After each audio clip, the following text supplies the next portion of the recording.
Welcome to the Let Good Things In show. I'm your host, Amanda Acker. I'm so happy you're here. At the Let Good Things In show, we talk all about second chances, resiliency, following your intuition, and even music. Listen to hear stories of hope and to be inspired. Remember, you are stronger than you think. Let's dive in. Hi, my amazing humans. Thank you so much for tuning in today. On today's episode, I'm going to dive into my story, the part where I entered jail for my up to 1 year sentence. After, last week's episode, I told you about how I was supposed to get into a program and not go back into main population like I had whenever I was originally arrested. But the thing is that I had to take a drug test and I couldn't pee. And so I had to then come to the realization that I was about to spend at least 30 days in main population while pregnant. Before I jump into this part of my story, I just want to tell you that this has been quite a journey telling you all my story in such detail, and just hearing all of the feedback from all of you too has been amazing. And, with telling my story, I'm embracing this major fear of people really seeing me and being out there essentially naked in front of the world, just letting it all out. And even though it's been difficult and scary at times, so scary that I felt at times that I shouldn't promote certain episodes out of fear of people knowing my inner thoughts around a lot of really hard things that I've gone through in my life. Embracing this fear and telling these stories has opened my eyes to so much about myself, about people, and about society at large. I'm learning that embracing my fears is something that I wish I had started doing like years ago, because there's nothing more empowering than telling your story and then being able to still have boundaries and living life the way I've always imagined living it. And when it comes to people, I was so used to being judged and ridiculed and made fun of and being told that I was never going to be good enough. I would never be anything. But what I'm learning through telling my stories is that there are amazing humans in this world that are there to support us no matter what we've done and no matter what we've been through. There is always good. I have met some of the most inspiring, wonderful, amazing humans from all across the world because I chose to finally trust myself and show up authentically as me. And now I'm attracting the right people into my life. I've also learned that there are more people out there who don't believe all the labels in society are true, who will be there and lift you up regardless. So I just wanted to say that, and I want to encourage you to take a moment today and think about what have you been through in your life. Write those moments down, moments that were pivotal in your life, whether it be bad, good, or even just indifferent. Write those out and then read them to yourself and then look at how far you've come. I guarantee you're going to walk away from that exercise feeling stronger and more confident in yourself. You'll see all those things that you've been through and had to conquer and overcome to be the person you are today. And man, my friends, that's strength and resilience. You can move forward in your life. You are strong and you are capable. So now let's dive into the next part of my story. So I'm not going to tell from beginning to end here because there's a huge moment that happened at the end that I think deserves its own episode. Today, I'm going to tell you, what it was like in there and what I had to, keep learning about myself and accepting. Like I talked about in last week's episode too, it was about I am okay knowing that not everything is always going to go my way, right? I had to stop being so stubborn. I had to learn more how to look at other perspectives. So when I walked into jail, it wasn't like when I got arrested. I don't really remember the full scope of what it was like from sitting in the bullpen that, with all the other women who had just turned themselves in or, got sentenced that day. All I remember is all of a sudden, I guess just like poof, I'm up there in main population and I'm with all of these women who, like I've mentioned before, like it was really scary. It was really fucking scary to walk in there knowing that I could possibly spend the next year of my life in this setting. And the setting was we all were dressed the same, right? We were in our jail outfits. And then you're given this like roll of like a blanket. I don't remember if we get pillows or not. I don't think so, though. I don't think there were pillows given. So, and then you're expected to sleep on, this paper thin mat on a metal bed that's attached to the wall with someone else above you. And so you're assigned a cell, and then you have your cellmate in there with you.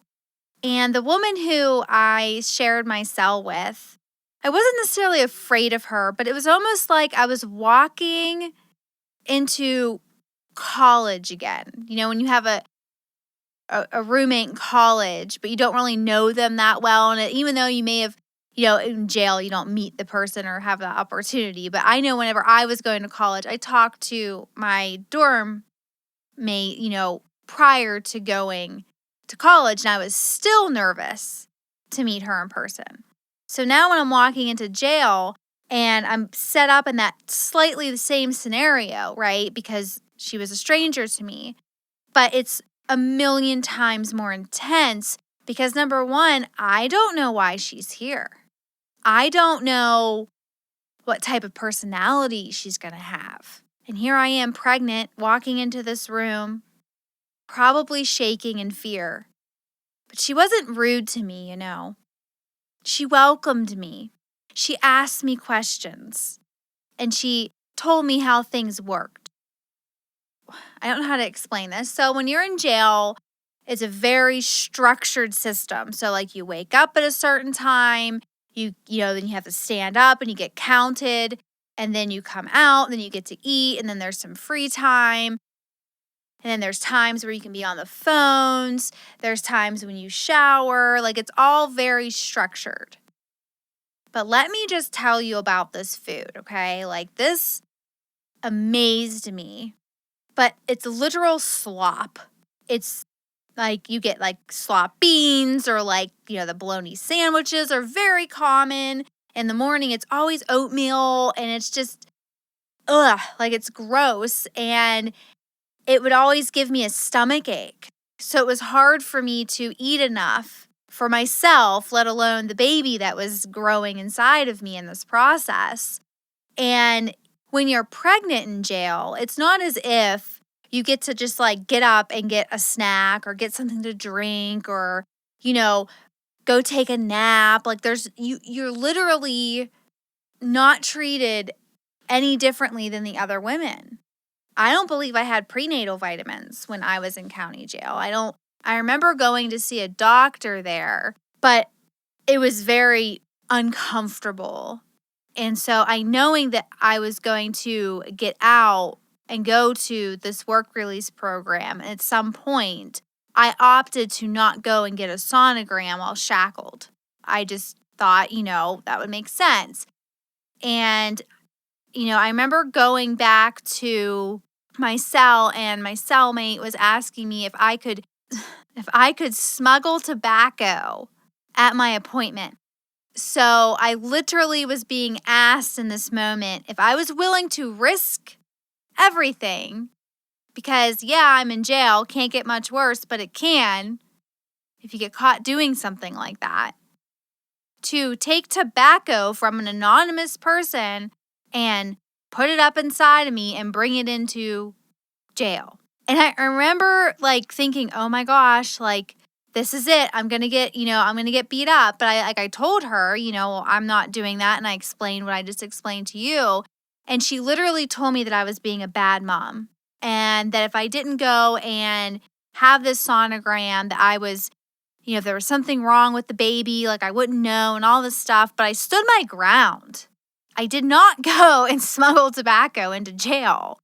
And a lot of the being in is a blur. I haven't fully thought of it on a deep, step-by-step level in a long time, But I remember was how can I get out of this place? What can I do? I remember making phone call after phone call after phone call every single day, trying to get myself out of Maine population and into the program that I had been accepted into. And I'm freaking out all the time. I'm hungry. I'm scared. Now I feel like my cellmate doesn't like me anymore because I didn't bring the tobacco in. And I just really wanted out. And then there was, the fact too that I wasn't able to see my son because I didn't want him to see me there. Because in work release, he'd see me in a cafeteria, not through, a window while in my jail clothes. So just day after day of not seeing him and just not knowing what was actually going on. I had lost all control of my life. Couldn't do anything. Couldn't get a job. I couldn't go and pick up my son and take him out. I couldn't go to the store and get that midnight snack I was craving. I had no control over anything anymore. I didn't get to make choices. None of us did. There were women in there on the phone crying every single day. There were women fighting on the phone every single day because we had no control over anything. We had to trust that the people we had on the outside were going to take care of things. And I had a really hard time accepting that. I was determined to get what I felt I deserved. I don't remember if I was in there for 30, 35, 32 days or whatever it was, but finally, I get the call that I'm getting to go to the work release program. Holy shit. You would have thought they were telling me I was being released. That's how excited I was. And going to the work release program, I was still scared, but by this point, I was pretty comfortable with the environment I was in. I learned a little bit about survival. I learned that, apparently we shove tobacco up our butts and bring it into jail. Did not know that. So I was learning a lot of things that made it going from Maine population county jail into this now work release program that was right next door, that I was pretty confident that I would be okay. And it's a totally different atmosphere. You're still in jail. You still don't have cell phones. You don't have freedom to just go around and do whatever you want. You're very much in jail still. But if you got a job, you could go to work. But if you deviated going to work and then leaving early to go somewhere else, you could get sent back to county jail. So that was how, you were kept, that's how they tried to keep everybody from escaping or deviating or whatever. So me being pregnant, I was pretty certain I wasn't going to be able to find a job, because number one, a lot of people, they, even though they don't discriminate, a lot of people aren't going to hire a pregnant woman. And then I had the other factor that I'm now a convicted felon who's incarcerated. So it's not as if I felt like, yay, I'm going to go and get a job and I'm going to change everything around. I'm going to make this right. I still didn't feel like I had any control, but it wasn't necessarily the outside telling me I didn't have control like it was in Maine population county jail. It was more of the fears. I lived my whole life in fear of some sort, but the longer I was in jail, the longer I was, in this program and not having my freedoms, the fear kept building upon itself because I didn't feel comfortable calling a place and asking if they were hiring because then the questions were going to get asked that I didn't want to answer. I was so afraid to tell people that I was a felon and that I was incarcerated still. And I'm pregnant. I was so ashamed of myself that I survived. I kept my head down. I didn't deviate. I didn't, at this point, I was following the straight and narrow. I was just getting out. But the fact of the matter was that I didn't know when I was getting out. And I needed to make friends. I needed people to talk to. So I would start talking to people and people would be friends with me. And, it felt okay for a moment until the visits with my son weren't happening. I would get told he was coming and then no one would show up. The money was running out because I couldn't get a job, couldn't do my laundry. I couldn't buy any snacks while I was out and about. I had nothing. I didn't have friends on the outside who were rooting for me. I had my mom, but she was the one who was supposed to bring my son to me and just stop. So I truly felt like I was alone in every sense of the word. I would grasp on to anybody because I just wanted to feel okay and that I wasn't so alone. And I made some friends and, I remember one time I went out to volunteer because you could volunteer too. And so I went volunteering with a friend and, she convinced me to, deviate with her and all these things and do things that I shouldn't have been doing, them. But guess what? That ties into the fact that I still could not listen to myself because I just wanted someone to like me. Please. Somebody that I could go to. So I went along for the ride. Luckily, nothing ever came of it, but it was really scary. I just kept putting myself in these situations. I just kept doing it because of the people, and I wanted them to like me. And this whole time, I'm pregnant. So I think part of it was, my pregnancy kept me grounded to the point where I wasn't using drugs. I wasn't, trying to just jump ship and, run away or anything because I knew I had a child that I needed to make sure it was taken care of, and being in there, there's so many stories I could tell you, but I think it'd be more powerful for me just to let you know, what I learned. And, I learned that, again, it's solidified, I'm not always going to get my way. I couldn't pee, so I had to live through those days in main population and county jail. I couldn't control that, and it didn't go my way. I learned that, looking back on all the experiences and the not following the rules and, risking getting caught and doing all these things, that I still needed to wake up and see what I was doing and learn to trust myself. But I was still pretty resilient. I remember thinking about, okay, I have this many days. How am I going to get through this many days without it feeling like an eternity?